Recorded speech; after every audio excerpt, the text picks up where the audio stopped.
Setiap pagi, yang pertama kali kulihat bukan cahaya matahari, tapi layar. Yang aku rasain ramai, tapi juga kosong.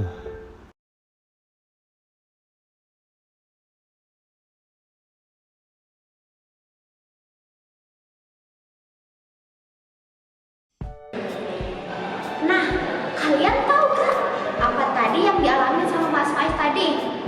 Kalau kalian nggak tahu, aku bakal kasih tahu.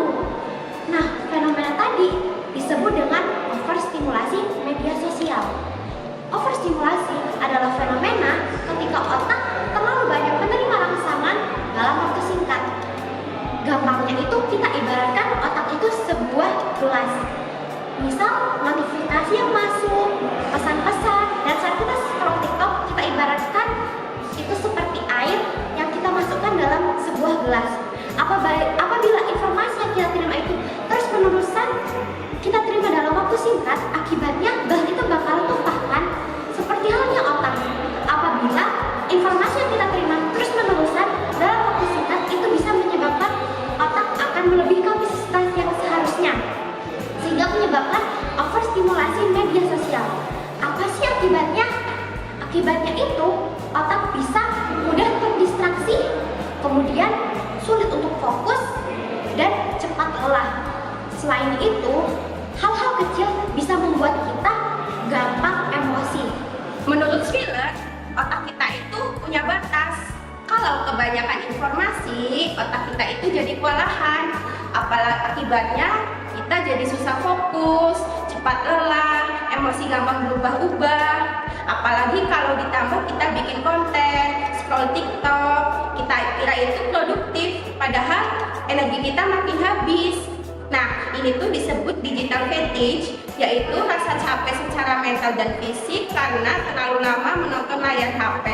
Gejalanya itu berupa sakit kepala, mata perih, dan kehilangan semangat. Nah, untuk menghadapi overstimulasi dan kelelahan digital, kita itu harus punya ketahanan digital. Apa sih itu ketahanan digital?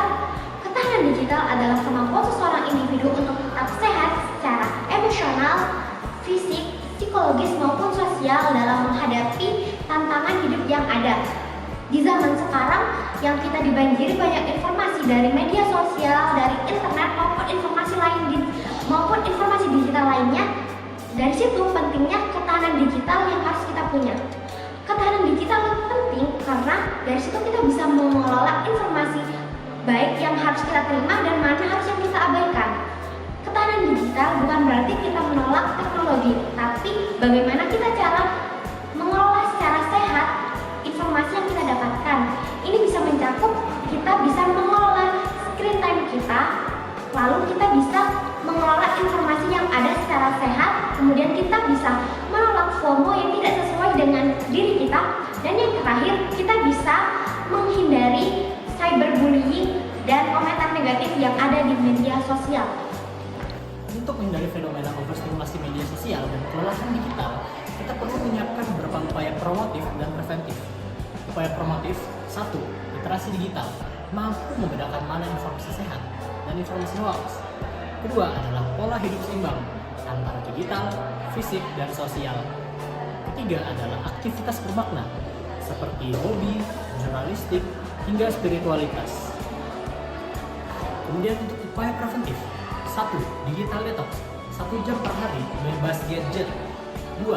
Manajemen waktu digital, 1-2 jam untuk penggunaan media sosial saja. 3. Akses layanan konseling.